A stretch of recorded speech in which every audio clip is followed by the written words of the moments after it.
Donc, bonjour à tout le monde, je m'appelle Ibrahima Diagne, je suis conseiller municipal à la commune de Yeumbeul Nord. Par ailleurs, je suis le coordonnateur du collectif des conseils municipaux de la commune de Yeumbeul Nord pour une gestion transparente. Donc, je m'en vais sans plus tarder vous lire la déclaration liminaire. Élu depuis plus de 2 ans à la tête de la commune de Yeumbeul Nord, le maire Babacar Ndao se caractérise aujourd'hui par une gestion opaque, une malgouvernance constatée, un défaut de communication criard et un manque d'ambition avéré. Cette situation a fini par faire déchanter les plus optimistes. Exaspérés par cela, 35 conseillers se sont réunis, dont 3 adjoints au maire, pour demander au maire Babacar Ndao de changer de fusil d'épaule et d'éclairer la lanterne des Yeumbeuloises et des Yeumbeulois sur les points suivants. L'audit du foncier. Il faut dire que ça a été tout simplement un point phare de son programme de campagne. Annoncé depuis plus de 2 ans, cet audit reste toujours un éléphant blanc. Il faut rappeler que le site de Gadaye, que vous connaissez tous, attire aujourd'hui toutes les convoitises. Ainsi, les conseillers ne comprennent-ils pas le refus catégorique du maire de communiquer là-dessus, malgré les multiples relances? À cela s'ajoute sa volonté obstinée d'octroyer 5000 m² d'une valeur de plus d'1 milliard de francs CFA pour une station d'essence à la compagnie Oryx dans des conditions nébuleuses.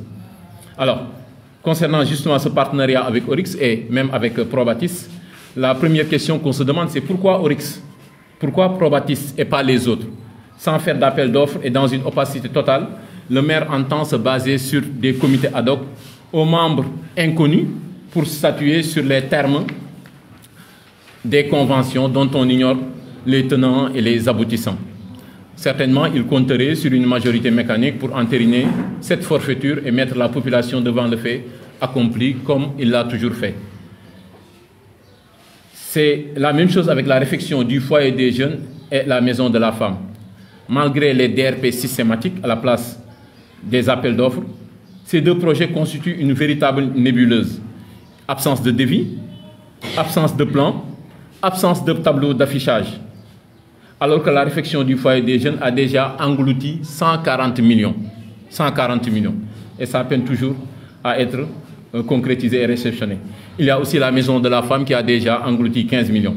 De plus, on ignore totalement jusqu'à présent, jusqu'au moment où je vous parle, le taux d'exécution des travaux. Qu'est-ce qui a été fait? Qu'est-ce qui reste à faire? Mystère et boule de gomme. Malgré les virements de crédit récurrents, ces 2 projets ne cessent d'engloutir des millions, invisibles sur le terrain. Et j'invite tout le monde à faire un tour et à constater de visu. Compte tenu de tous ces manquements, le collectif invite les corps de contrôle de l'État, que ce soit l'OFNAC, la Cour des comptes, etc., à s'intéresser à la gestion nébuleuse de la commune. Le collectif que nous représentons n'exclut aucune mesure pour la bonne gestion des deniers publics locaux, y compris même l'avènement d'une délégation spéciale. Voilà, mesdames, mesdemoiselles, messieurs, quelques points, sans compter les retards inexpliqués sur les travaux du stade municipal, la nébuleuse qui entoure les contrats ficelés de manière douteuse avec des partenaires tels que CNDD, Alpha DF, Yeumbeul Nord, Préfa et ça, qui viennent justifier cette impasse dans laquelle le maire Babacar Ndao a précipité la commune de Yeumbeul Nord. Je vous remercie de votre aimable attention. Salam alaikum mbokki Sénégal, salam alaikum mbokki Yeumbeul Nord. D'abord, de commencer remerciement de représenter les conseils municipaux, oui, le cadre des conseils municipaux pour une gestion transparente, efficace, efficiente pour la commune de Yeumbeul Nord. Ci lolu ñu am à ma droite monsieur le maire premier adjoint Ndiaga Diaw nek suñu ginaaw yëpp nek ay adjoint au maire yo xamné Yeumbeul rek moo tax ñu jóg ñi fatali ni avant élection wu Babacar Ndao comme maire liste Yewwi Askan Wi la démé won ñu am ci composition bi 13 listes yo xamni ñoo participer won ci élection yoyu yalla dogal na tay fukki liste ak benn yi ñoo fi toog tey donc ñaari liste kese ñoo bokkul ci mbir moomu donc ñi àndoon ak moom muy le premier adjoint ak man mi nekk adjoint au maire bokkoon nañ ci liste bi nga xam ne moo fal maire bi mais pour wax ni dañu teg Yeumbeul ci kaw lépp moo tax ñu dajaloo tey bi situation bi xawee doy waar ñu jàngat ko saytu ko ci wàllu transparence ci wàllu bonne gouvernance ci wàllu intérêt Yeumbeul en termes d'investissement sur le plan infrastructurel sur le plan environnemental ci wàllu éducation ci wàllu santé yaakaar naa ci loolu le conseil dajaloo créer benn cadre ndax la situation dafa xawoon a jaxasoo ci bopp ñëpp après plus de ñaari at ak lu teg ñu dajaloo nag xam ne situation yi fa mu jëm baaxul ndax ginnaaw yu bëri ñu koy forcer muy jàll ci conseil municipal bi avec une violation flagrante des textes ñu jàpp ne lépp lu ñuy wax dafa am benn këyit boo xam ne moo tënk lu ñuy doxee ñun en tant que conseil municipal. loolu nag ñu ngi ko tuddee code des collectivités code général des collectivités territoriales loolu nag am ay articles yu ko tënk lépp lu maire war ko jàngat ko balaa mu ciy ñëw pour examiner ko di ko adapté moo tax ñu ne dafa am yoo xam ne a priori la mooy avant ñuy jàll ci lenn dañ ko war a am muy lu tuddoog luy niroog convention yi loolu dinañ ci ñëw waaye li ma mën a wax mooy gestion Babacar Ndao di ko caractériser tey mooy manque de transparence te gisuñ benn investissement boo xam ne ñaari at yi ak lu teg am na ci yëmbal mu ci wàllu yëpp nit du ma fi wax projet boo xam ne pare na te loolu li ñu ci jàngat mooy ay dëng-dëng ndax budget bu tolloog 2 milliards jëm 3 milliards commune ko am bariwuñ donc ñu nekk commune bu mag ci Sénégal am plus de 200 000 habitants loolu su amee ñu tolloog tey suñu budget bi ngi ci 3 milliards 400 millions presque loolu ñu ciy jàngat mooy war na feeñ ci askan bi war na feeñ ci résultat war na feeñ ci investissement loolu nag benn la ci waaye li ñu jaaxal ñun ñëpp ak conseil yi fi daje yëpp ak société civile bi fi daje yëpp ak lanceur d'alerte yi nga xam ñu ngi fi daje tey ñu leen di remercier de passage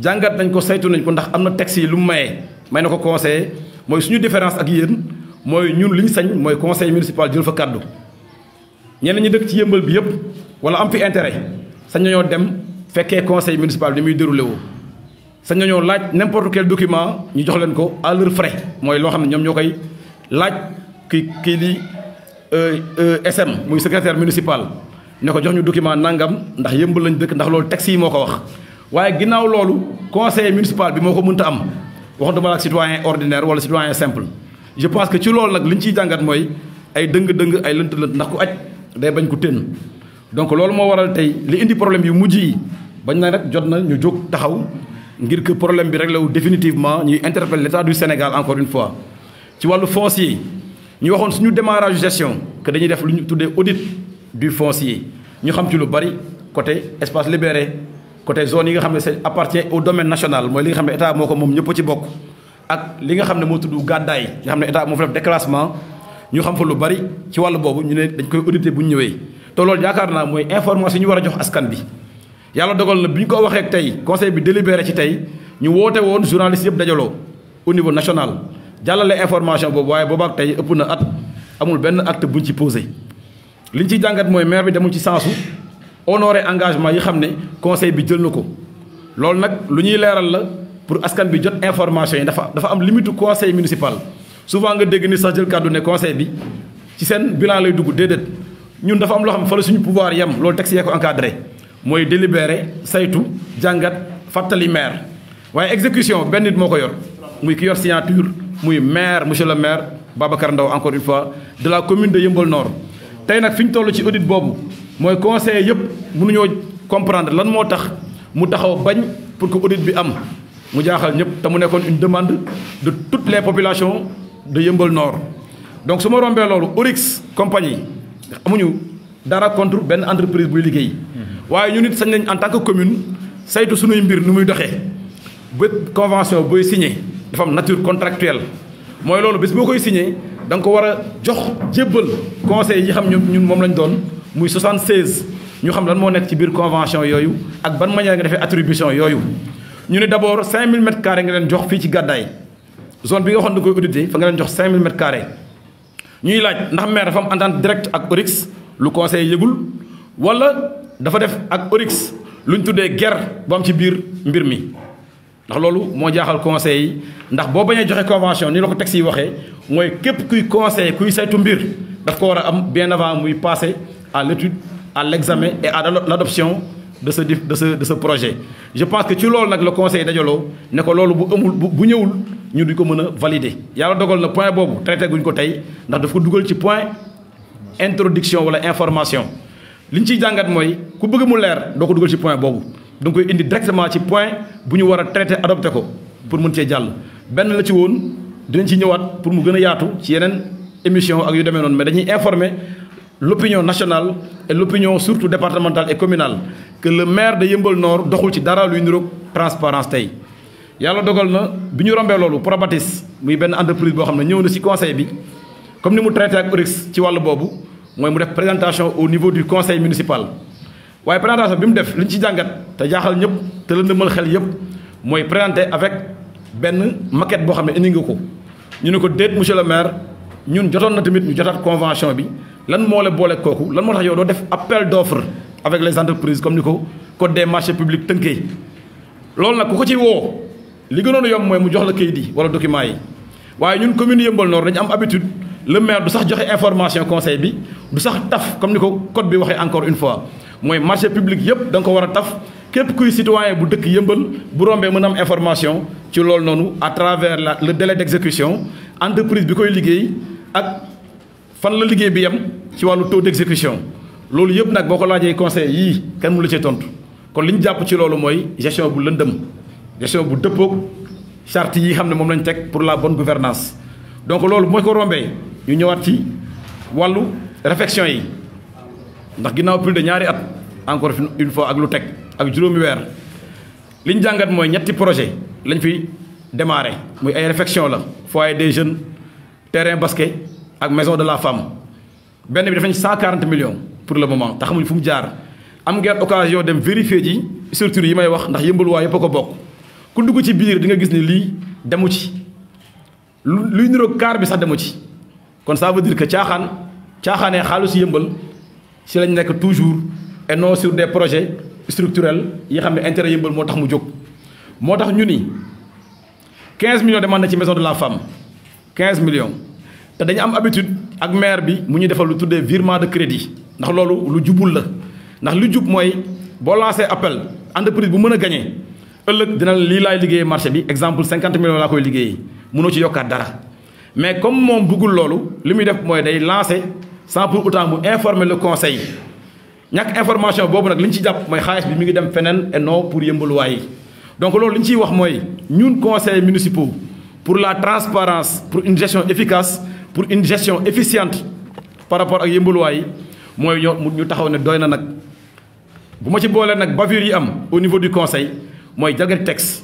dañuy toog lu ëpp ñeenti weer maire bi du woote conseil municipal te code bi dafa ne chaque trimestre war nañu am benn conseil sans justification aucune du ko jox kenn ci Yeumbeul waa yi képp ku bëgg a vérifier li may wax demal structure yoo xam nga fa nga dugg fa xool ba xam lu tolloo fukki million dem na fa am déet wala aussi nga dem ci secrétaire municipal bi laaj ko information yi may wax nii ndax dina la ko jox ndax jox ko conseil yi joxuñu ko ñun adjoint au maire yi li ñu tuddee état des lieux defoon nañ ko waaye document bi teg ko ci loxo kenn ba fii may wax ak pour mbiru boppam loolu nag moo tax tey ñuy laaj état Sénégal di woo lépp luy corps de contrôle muy OFNAC muy cour des comptes ñu ñëw saytu commune Yeumbeul ndax ku am budget plus de 3 milliards jot na corps yooyu ak dérive yi fi am gisaguñ ci dara depuis plus de 2 ans ñu taxaw di ñaxtu topp ci ginnaaw loolu di xeex je pense que doy na nag état bi jaar fi saytu ko xool ko. am na lu xewoon ci lu ñu tuddee compte de gestion ak compte administratif dinaa ci ñëw foofu la njëkkee am problème ak conseil municipal bi muy ñu laaj ko compte bi mu bañ ñu ko jox alors que loolu obligation la pour moom ñu mën a comparer li xew ci compte administratif ak ci compte de gestion nga xam ne loolu texte yi moo ko ci tënk wax ko yàlla dogal mu bañ loolu ba ñu imposer ko à travers une majorité ñëpp taxaw na ko bi yoon du jàll mu forcé ñu taxaw ci kanamam parce que texte yee ko wax mu mujjee ñu koo jox yàlla dogal bi mu ko indiwaatee conseil bi ci topp bi ñu xoolee dañ ci gis chiffres yi nekk ci compte de gestion ak li nekk ci compte administratif bokkul alors que li nekk fii moo war a feeñ fële pour que ñëpp mën a am information yi ak seen mbir projet yi fu mu toll ak fi mu jaar yàlla dogal na nag tey ñu taxaw ñun ñëpp wax ministère en charge des collectivités territoriales mu jóg à travers les corps de contrôle teg Yeumbeul Nord ci yoon bu naree continuer nii ñu dañuy laaj une délégation spéciale ndax loolu moo ñu gënal mu feeñ ci Yeumbeul waa yi seen xaalis dellu si ñoom ndax communes yi am budget plus de 3 milliards dañ leen di wàññi ci Sénégal am na ay villes yoo xam ne commune bi moo leen ëpp doole en terme de budget donc loolu nag dafa war a feeñ ci commune bi ci wàllu sport ci wàllu santé ci wàllu culture ci wàllu artisanat mais lépp lu ñu mës a voté maire bi amul lenn lu mu ci honoré jusqu'à présent te délibération yi obligation la ci am pour eggali ko yàlla dogal na délibéré nañ ci ay projet ci wàllu santé muy maternité pour poste de santé yi conseil bi délibéré ci ba pare ba fii may wax ak yow tegul xeer ci benn délibération bu ñu teg loolu kon lii obligation la état bi am wala boog devoir de responsabilité de rendre compte jug yemale maire bi kon ñu ngi woote délégation spéciale encore une fois su naree doxee nii tey pour que yëmbaluwaay yi mën a gis seen bopp ci seen alal fi muy dugg ak fi muy jaar ndax wàllu suuf si ñu ngi koy caxat-caxatee par ci et par là alors que le conseil amu ci benn information donc ci loolu la ñuy gërëm di sant l'ensemble de ce cadre là muy cadre des conseils municipaux jóg pour la transparence ànd ceeg waa société civile ak les lanceurs d'alerte nga xam ñu ngi ñun ci combat bi kon toutes les couches confondues ñu ngi ci xeex bi ñu nekk tey donc di gërëm di sant l'ensemble des structures organisées muy délégué de quartier bàjjoonu gox conseil de la jeunesse chef de village de Yeumbeul ndax ñun du ñu jóg rek def dara ñëpp rencontré nañ leen pour informer de la situation catastrophique nga xam ne Yeumbeul Nord mu ngi koy dund dès à présent kon ci loolu am nañu yaakaar ci ne état bi dina jug saytu mbiru Yeumbeul Nord pour que commune bi tegu ci yoon pour que Yeumbeul waay dëkk fii espoir bi ñu amoon kenn bañ koo tas ci enrichir dem sa yoon alors que doo liggéeyal commune bi dara donc foofu lañ toll tey moo taxoon ñu woote ce point de presse di jaajëfal journalistes yi fi teew yëpp di leen gërëm di leen sant wasalaam.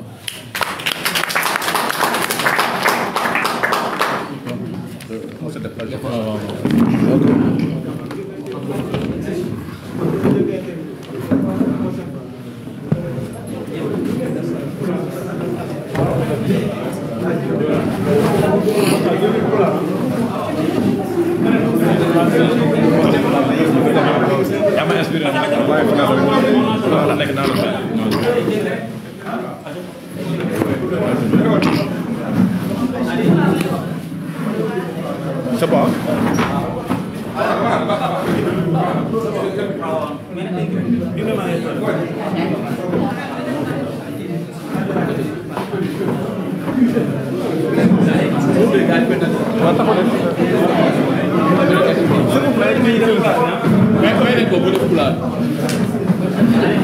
frère municipal bi nga xëy ñëw. Le bruit là, s'il vous plaît. mu nga demande ko fàttali frère municipal bi dans la régionale venu police après nga soog a jël ci alpulaar. D'accord. Voilà. Donc, salam alaikum. Téléphone yi gars s'il vous plaît. Salam alaikum. Waaleykum salaam. Man maa ngi tudd Abdoul Sall conseil municipal à Yeumbeul Nord. waaw non avant may def transition pulaar dafa am lu mu fàtte tuuti ma bëgg koo fàttali. ndax ci délibération yi dañ leen di fàttali ne voté woon nañ fii li ñuy naan fourrière municipale. te fourrière municipale boobu dañ ko voté woon ak xaalis bu bëri boole ci parc artisanal bi nga xamante ne aussi voté woon nañ ko mais li ñu voté lépp dañoo toog ñaari at gis ñu dara ci li nga xamante ne moom la ñu voté woon ba mu toog bii passé mu jël li nga xamante ne moom mooy fourrière municipale bi mu ne xaalis boobu dañ koy jël yóbbuwaat ko ca CEDEPS yëmbal fële muy une somme de 64 millions yi nga xamante ne voté woon nañ ko fële mu ne dañ koy indiwaat fii te yemul ci loolu ndax bi mu xamee ne les conseils municipaux ñoom ñëpp dañoo taxaw def face ak moom dafa dem jëli ji police plus d'une vingtaine de policiers pour xoqatal pour menacer les conseils municipaux pour mu mën a jàllale li nga xamante ne moom la war a jàllale mais loolu pour la première fois dans l'histoire de Yeumbeul loolu am na fi te moom moo ko def donc loolu laa bëggoon fàttali avant may dem ci pulaar bi donc assalamualeykum bandiraɓe haalpularen bandiraɓe fulɓe hannde addi min ɗo ko minen conseil municipaux ji wonɓe ɗo e Yeumbeul Nord ko minen Yeumbeul naaɓe toɗɗino e élection ngaji ɓennuɗi pour min jooɗono ɗumen e mairie Yeumbeul Nord hannde to min kaldete mon ɗo waɗi duuɓi ɗiɗi eko fawi lebbi seeɗa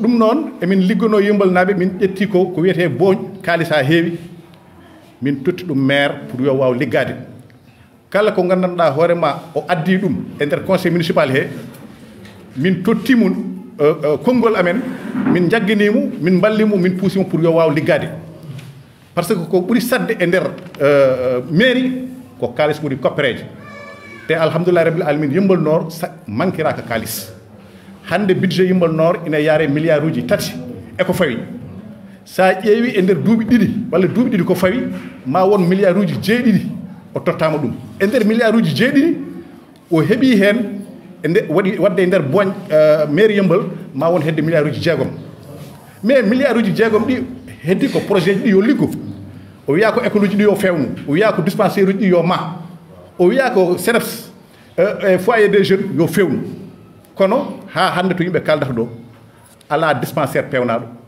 ala maternité pewnaɗo foyer des jeunes mo gandanɗa hoorema min tottinoma ɗon ma won hedde 39 millions o ari hande o wi bon fawne hen 64 millions ɗum nawata ɗum e goɗɗum so waɗama équipement o naw ɗum ha 154 millions fof haydara wonani so wona ina taste kono wona ina fewtine ɗum noon so yimɓe jeehima ha jetti ɗo yimɓe pina subaka goto tan o wi omo adda ɗo ko gandanɗa hoorema woni Oryx woni station essence ɗo e cité gadda he mais on namni ko ujunnaji 5 mètre carré ujunnaji mètre carré noon so qimama wonata ko milliard walla ɓuuro ɗum min mbimo min celaki wonde kono addan min kayitaji gandanɗa hoorema ɗum kalduɗa e waaji o min mbawa andude min mbawa wodde kono o sali ko hawlele leydi ɗum noon min gandi o somani jaam o arani pour liggade kala ko gandanɗa hoorema ko hafere kalis omo softa hen kono noon softude hen nde wona omo holla yimɓe ɗum noon min mbi ko minen hankkadi ko heddi hen ko min gotantamo ɓawri ko ɓenni ko guila joni ha joni min gotima on laabi 7 walla laabi 6 ha joni ala ko waɗi hen ɗum noon ɓawri ala ko waɗi hen il faut min darto min namnomo an holto jarata gueɗe ɗe ko ɗum ɗon waɗi conseil municipal ji ɗi hande mbi yo darto min ñaagui noon laamu ngu yo wat feere nelda woni ministére des collectivités locales yo neldu kala kaɓirɗe nde gandanɗa hoorema ɗum woni e laamu he gara ɓe ƴeewa ko gandanɗa hoorema noon mairie o yarata ɗum noon min celaki hen ha ko wiyete délégation spéciale so woni ko o woni ɗo ko omo ñaama minen ɓuranta min ko yo délégation spéciale waɗe gandanɗa hoorema soɓe liggono yimbal naɓe foof ɗum noon Allah jarama on jarama ko ɗon tamin jinno hadde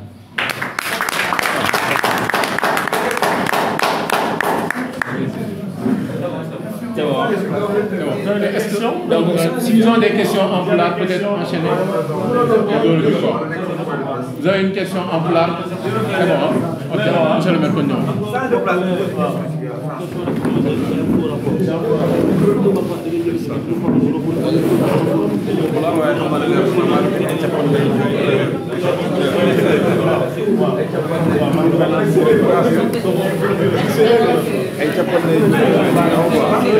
Ça dépend rek bu ngeen amul question tam kon c'est bon bu ngeen amul rek ah ñoo question mu jël li ngeen wax yëpp peut-être waaw ñoom nañ leen seetaan ah yéen am ngeen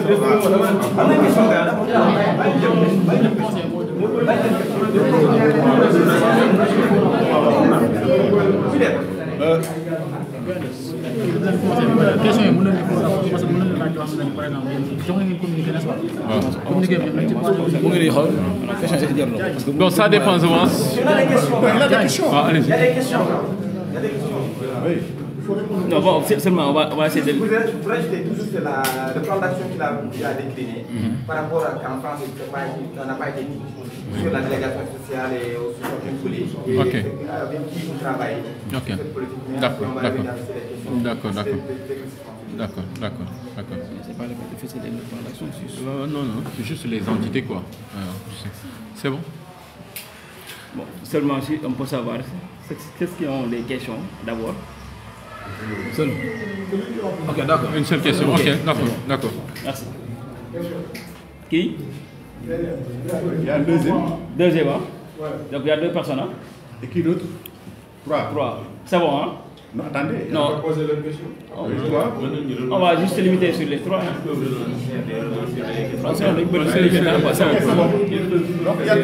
On a 3.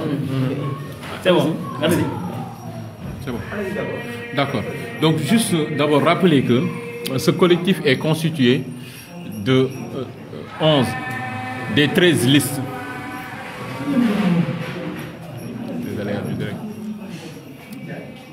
C'est bon. C'est le sous-développement grave. Donc, juste rappeler que sur les 13 listes qui avaient concouru lors des dernières élections, 11 listes sont dans le collectif, 11 des 13. Et rappeler aussi que nous sommes des gens très responsables.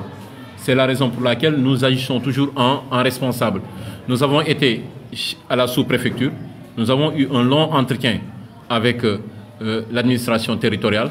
Nous avons été chez les Badjanougor, nous avons été chez l'association des délégués de quartier, nous avons été chez le chef de village, nous avons rencontré le conseil communal de la jeunesse, nous avons rencontré les acteurs, les activistes et les lanceurs d'alerte, comme on les appelle.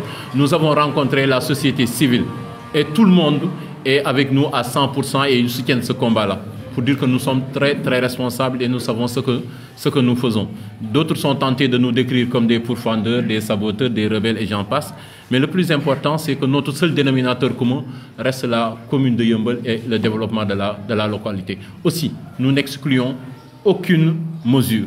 L'essentiel, c'est que les choses reviennent à la normale. Et si le maire ne change pas de fusil d'épaule, nous n'hésiterons pas à demander l'avènement d'une délégation spéciale. Parce que nous préférons de loin qu'il y ait une délégation spéciale qui se préoccupe des problèmes des Yeumbeullois plutôt que d'avoir un maire qui n'est là que pour son compte purement personnel et pour ses intérêts crypto-personnels. Donc ça, je tiens à le dire clairement. Voilà. Donc, vous avez parlé de DRP. Je pense qu'il serait plus simple de compter le nombre d'appels d'offres plutôt que de compter le nombre de DRP. Sinon, on ne va pas s'en sortir. Pour dire que ça, c'est une commune, et je vais emprunter l'expression de mon ami, M. le maire Papsek, c'est une commune à DRP. La réalité, c'est cela. On voit rarement d'appels d'offres dans cette commune. Alors, Probatis, ça nous est tombé comme ça sur la tête. Nous n'avons jamais entendu auparavant parler de Probatis. Ils sont venus avec leur projection, comme s'il y avait au préalable une entente directe entre le maire et Probatis, une entente directe entre le maire et Oryx. Maintenant, tout le monde sait que le foncier aujourd'hui, c'est une denrée rare. La question qu'on se pose, c'est comment un maire consciencieux peut se permettre de brader 5000 m² pour une station d'essence. Le bureau municipal a même attiré son attention. S'il s'agissait peut-être de 2000 m², même on aurait pu comprendre. Mais 5000 m², d'abord, ça pose problème. D'autant plus que la question du foncier est à la une. Maintenant, les nouvelles autorités en ont beaucoup parlé. Et par bon sens, normalement, le maire devrait y réfléchir à 2 fois avant d'engager la commune dans une quelconque convention. Le problème, c'est que nous avons reçu les gens de Oryx, nous avons reçu les gens de Probatis, alors qu'il y avait un préalable. Le préalable, c'était que d'abord que la commune se mette d'accord. Quand je dis la commune, ce sont les représentants, les conseillers, qu'ils puissent comprendre les tenants et les aboutissants. Mais malheureusement, le maire nous a annoncé un comité ad hoc. Le problème, peut-être que c'est un lapsus ou pas. Dans le document, ils ont bien mentionné qu'un comité ad hoc a été déjà mis sur pied. Ils ont essayé de se rectifier, d'accord? Mais le coup était déjà parti. En tout cas, aucun d'entre nous, en tout cas à ma connaissance dans cette salle, n'a été convié dans un quelconque comité, pour réfléchir sur ces questions-là. L'autre question qu'on est en mesure de se poser, c'est pourquoi forcément, même si on n'a rien contre eux, Oryx? Pourquoi pas Shell? Pourquoi pas EDK? Pourquoi pas Total, etc. La convention a été signée? Non. Pas encore. Oui, d'après les dires du maire, aucune convention n'a encore été signée. Mais la question, c'est pourquoi se focaliser sur Oryx? Donc, ce que vous voulez, c'est cette démarche-là qu'on fustige. D'accord? La démarche qu'on fustige. On n'a qu'à faire un appel d'offres, et on va regarder le mieux disant, qui défend au mieux les intérêts de la commune de Yeumbeul Nord. Pourquoi cette obstination sur Oryx? Pourquoi cette obstination sur Probatis? Voilà. Concernant maintenant Probatis, là aussi, ça pose problème. Parce que là, on parle déjà de la cité Comico, qui est une coopérative militaire de construction avec ses réalités. Les populations de Comico se sont réveillées comme ça et ont appris dans la rue qu'il y aurait des projets de centre commercial, etc. Et rappelez que c'était la première fois que cette question a été agitée. Aujourd'hui, vous allez à la cité Comico, les gens sont très remontés et attendent de pied ferme le maire. Parce que déjà, on se demande même s'il y a du sérieux. Parce que tout ce qu'on veut ériger, tout ce qui a été dit, donc ne peut même pas être logé dans ce site-là, pour qui connaît la cité Comico. Donc, de toute façon, les gens de la cité Comico attendent de pied ferme le maire et ses projets. Donc, voilà ce que je peux dire par rapport à cette question. Il y avait trop de questions. S'il y a d'autres questions. Je veux rajouter quelque chose, s'il vous plaît. En fait, nous ne voulons pas vivre le syndrome Alpha-Dev pour l'affaire Oryx. Qu'est-ce qui s'est passé avec Alpha-Dev? On vient en délibération, le maire nous demande de délibérer, de lui faire une délibération pour signer une convention avec Alpha-Dev, sans qu'on ait reçu au préalable les conventions. Aujourd'hui, pour l'affaire Oryx, il fait quoi? Il vient, il dit qu'à titre informatif, voilà, on prévoit de mettre à la disposition de Oryx 5000 m² au rond-point Gadaï. Donc, la prochaine étape, ça pourrait être quoi? C'est de venir voter une délibération pour que je signe à nouveau une convention avec Orix. Donc, on va vivre le syndrome de Alpha Dev. Pour le cas de Yeumbeul Préfa SA, qu'est-ce qui est arrivé? Voilà. On dit que, bon, selon le code des collectivités territoriales, une commune ne peut pas détenir plus d'un tiers d'une compagnie qui est installée. Il ne peut pas être actionnaire de plus d'un tiers, 33%. On dit, OK, ça c'est le code. Mais qu'est-ce qui arrive? Il demande à ce qu'on le mette à la disposition de Yeumbeul Préfa 2000 m². 2000 m² estimés aujourd'hui à Yeumbeul, c'est presque, disons, 400 millions. En plus de cela, il demande que la commune contribue à hauteur de 50 millions sur le capital de cette compagnie. Donc la commune va mettre à peu près 450 millions sur le capital de 500 millions, ce qui représente plus de 33%. Donc soit on n'octroie pas un terrain à Yeumbeul Préfa SA, ou bien on se contente de donner tout simplement 50 millions pour détenir que 33% des actions. Voilà. Donc aujourd'hui, notre problème avec le maire, c'est une question de transparence. Ce n'est pas la personne de Babacar Ndao qui nous intéresse. Ce n'est pas cela. Ce que nous voulons, c'est plus de transparence dans la gestion de la commune. Ce que nous voulons aujourd'hui, c'est que les conventions qu'il a à signer, qu'on reçoive les conventions avant de venir faire les délibérations. Qu'est-ce qui est arrivé? Pourquoi après avoir obtenu l'autorisation, la délibération de signer les conventions avec Alpha Dev et autres, pourquoi il se précipite à délivrer les conventions après médecin après la mort ou médecin après l'enterrement, comme on dit? Non, il faut au préalable, nous sommes des gens réfléchis, des gens responsables, nous sommes des natifs, des habitants de Yeumbeul, on vit ici depuis des années. Nos parents sont enterrés ici, pour certains, pour d'autres, leurs parents vivent ici. Nous avons fait toute notre jeunesse, toute notre vie ici. Pour le peu de patrimoine que nous avons investi à Yeumbeul. Cette commune nous tient à cœur. Nous n'allons pas accepter qu'une personne arrive, je ne sais pas, n'importe où pour venir s'enrichir sur le dos des Yembeulois. Ça suffit. On a déjà vécu cette expérience dans le passé. Mais aujourd'hui, c'est toute la jeunesse de Yeumbeul. C'est toute la société civile, toutes les forces vives, tous les lanceurs d'alerte qui sont levés en un seul homme pour dire au maire Babacar Ndao, non, nous n'accepterons pas ce que vous voulez faire. Quitte à ce qu'on installe ici une délégation spéciale. Si une délégation spéciale arrive pour gérer de façon responsable les deniers publics locaux de Yeumbeul, tant mieux pour nous.